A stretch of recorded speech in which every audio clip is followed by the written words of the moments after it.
안녕하세요. 오늘은 교통사고 처리 과정에 대해서 공유를 해보는 시간을 한번 가져보도록 하겠습니다. 주변에서 교통사고가 이렇게 난 사람이 사실 그렇게 많지는 않더라고요. 그래서 교통사고 나자마자 주변에 막 연락을 해봤는데 사실 정확하게 아는 사람이 드물더라고요. 그래서 제가 직접 겪은 부분에 대해서 좀 찍어놓고 정리를 해놓으면 좋을 것 같다라는 생각이 들어서 찍게 되었습니다. 우선 저희 교통사고 같은 경우에는 사중 추돌이 났었고 한 대의 차량이 이제 연쇄작용이 일어나면서 차량이 이제 총 4대가 이제 충돌이 됐었는데 다행히 중증으로 크게 다치신 분은 없었어요. 요건 그때 당시로는. 그리고 그 주변에 지나가던 행인분들이 많으셔가지고 많은 분들이 경찰이랑 119도 되게 빠르게 불러주셔가지고 그나마 다행이었던. 근데 이제 저희는 교통 창문으로 막 탈출했거든요. 옆에 차가 붙어 있어가지고 창문으로 탈출하고 진짜 이렇게 교통사고가 막 난 경우가 너무 처음이고 에어백도 터져 있고 이러니까 너무 정신이 없더라고요. 근데 교통사고는 가장 중요한 게 정신이 없는 와중에 정신을 차려야 하는 게 교통사고더라고요. 그래서 교통사고 나자마자 사실 정신이 없지만 굉장히 할 일이 쏟아지고 결정해야 되는 것들도 많아지는 게 교통사고인 것 같아요. 물론 이 영상을 보시는 분들이 무조건 다 이렇겠다라고 생각하시면 안 되실 것 같고, 왜냐면 보험사도 다르고 뭐 교통사고 상황도 다르고 하기 때문에 진짜 참고만 해주시고 제 경우에는 이랬다를 공유 드리는 거니까요. 진짜 참고만 해주시면 좋을 것 같습니다. 그리고 저는 정신이 없어서 핸드폰을 안 가지고 그냥 탈출을 한 거예요. 근데 꼭 차에서 휴대폰을 챙길 수 있는 상황이 된다고 하면은 꼭 챙겨가지고 나와서 내리자마자 가장 먼저 해야 될 거는 교통사고 상황에 대해서 사진을 찍는 거예요. 물론 영상도 좋고요. 영상으로 이제 신호나 차선이나 이런 모든 것들이 좀 잘 보이게끔 찍는 게 중요하다라고 하더라고요. 진행 방향도 알 수 있고, 결론적으로 말하자면은 저희 같은 경우에는 상대 과실이 100%로 결론이 좀 빨리 지어져가지고 분쟁이나 이런 것들이 사실 없었어요. 그래서 제가 찍은 영상과 사진은 그냥 개인 소장하게 되었어요. 공유할 상황이 없더라고요. 자, 그렇게 영상과 사진을 찍다 보면은 경찰차, 119, 보험사, 사설레카 이런 차들이 도착을 하게 돼요. 그러면 우선 경찰차가 오면은 그때부터 진짜 정신이 없고, 이게 하나둘 도착하는 순간 진짜 너무 정신없고 이 순간이 가장 힘들지 않았나라는 생각이 있어요. 뭔가 몸은 어디가 아픈지도 모르는 상황에서 뭔가 얘기는 막 이것저것 엄청 많이 해야 되고, 다 처음 하는 얘기고 들어도 사실 잘 모르는 얘기들이 많고 해서 멘붕이 오더라고요.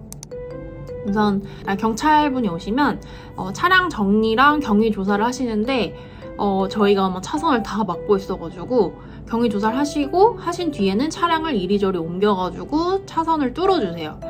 그리고 그 사이 그거보다는 보험사가 좀 더 늦게 오더라고요. 저희의 경우에는. 근데 보험사가 늦게 와가지고 사실 차량을 치우는 게 저는 사실 걱정이 되긴 했었는데, 그냥 보험사가 왔는데 차량이 다 정리되어 있으면 보험사가 이거 차량 제대로 상황 파악을 할 수 없잖아요. 그래서 걱정이 되긴 했지만 결과적으로는 큰 문제는 없었습니다. 그 다음에는 119가 오셔가지고 간단한 상처 치료들을 다 해주고 가시고, 정말 몸이 크게 다치고 이상이 있고 머리가 아프다 이런 경우는 진짜 응급실 바로 가야 되거든요. 그런 경우에는 응급차로 통해서 응급실 가가지고 여러 검사를 받을 수가 있어요. 물론 경증인 경우에도 원한다면 검사를 받으러 갈 수는 있는 것 같더라고요. 그래서 이 점도 꼭 알아두시면 좋을 것 같고, 그리고 사설 레카가 오는데 저희는 보험사에 부른 레카를 이용하기로 해가지고 사설 레카는 이용하지 않았습니다. 여러 가지 장단점을 얘기를 많이 해주셨어요. 근데 저희는 아무것도 모르니까 가장 안전한 방법일 것 같은 느낌으로 그냥 보험사 레카를 이용했다라는 점만 참고해 주시면 될 것 같아요.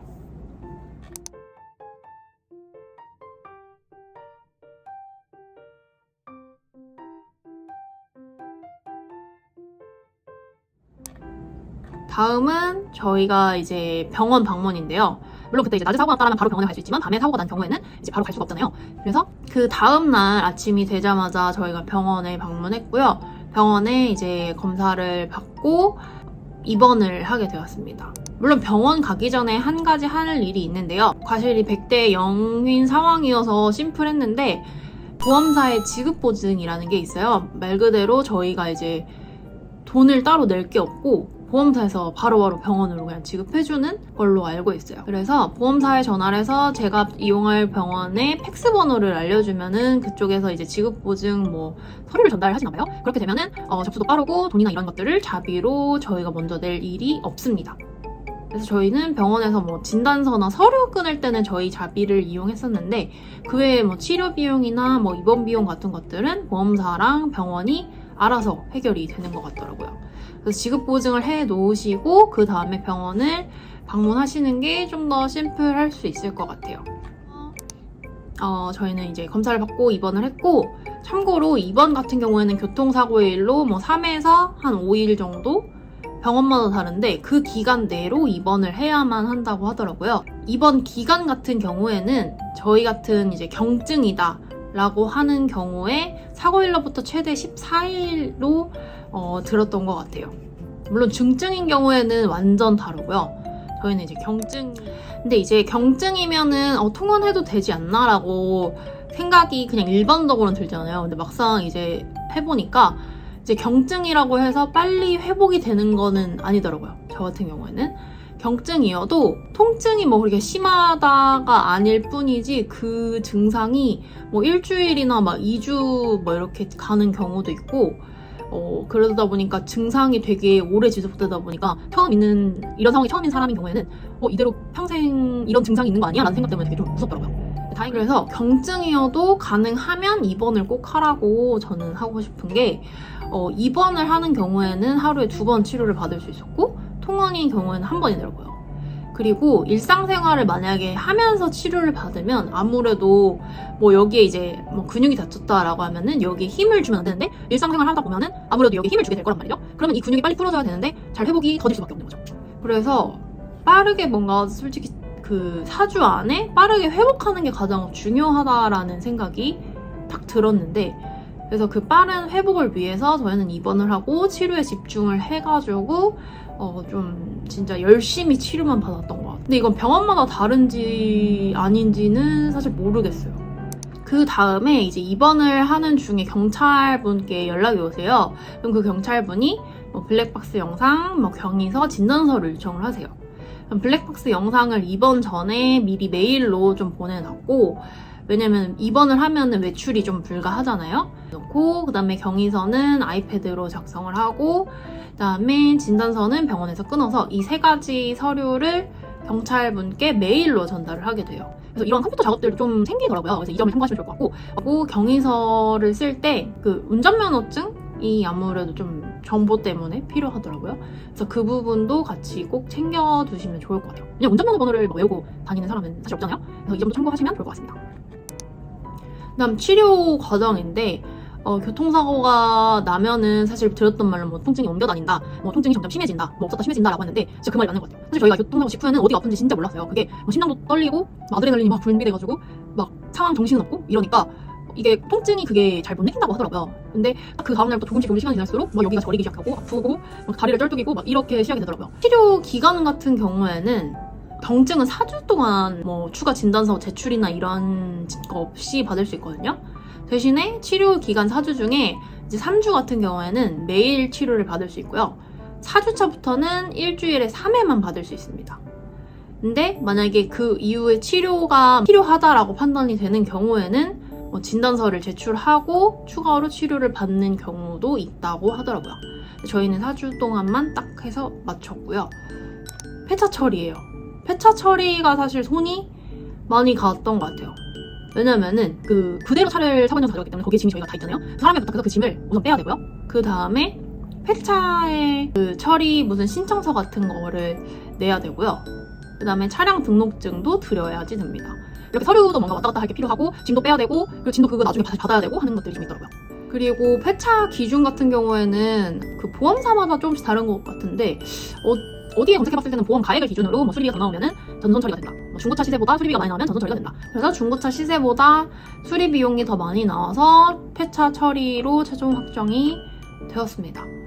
이게 폐차 처리를 하면은 폐차가 되기까지의 기간 동안은 대중교통비를 일당으로 뭐 계산을 해가지고 지급을 해주시더라고요.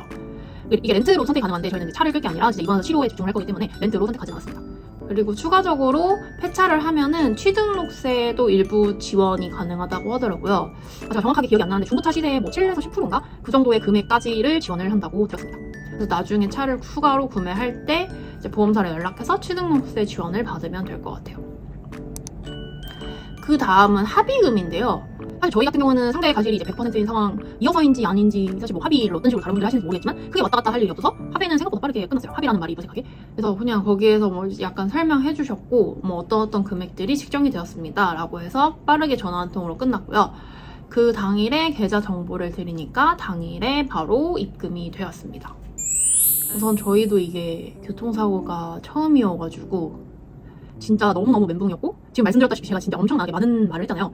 사실 지금 이것도 줄여서 말씀드린 거고 그 안에 정말 많은 일들이 있었는데 이게 정말 겪어봐야지 알 수 있는, 저희가 어떻게 보면 안 좋은 일이지만 그래도 일단 크게 다치지 않았고, 그래서 이 일을 통해서 되게 교통사고 처리 과정이 어떻게 되는지도 알게 됐고 좀 중요한 인생 공부를 이렇게 한 것 같은 느낌이 들어가지고 이 영상을 찍게 되었고요. 이 영상이 조금이나마 다른 분들이 그런 교통사고를 당했을 때 당황하지 않도록 조금 도움이 되는 영상이었으면 좋겠습니다. 이상 저의 그 교통사고 처리 과정 그리고 저의 경험담을 공유해드렸고요.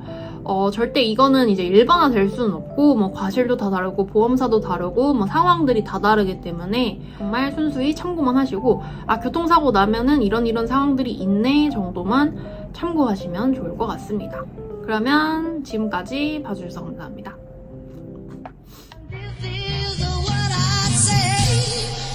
I would cry.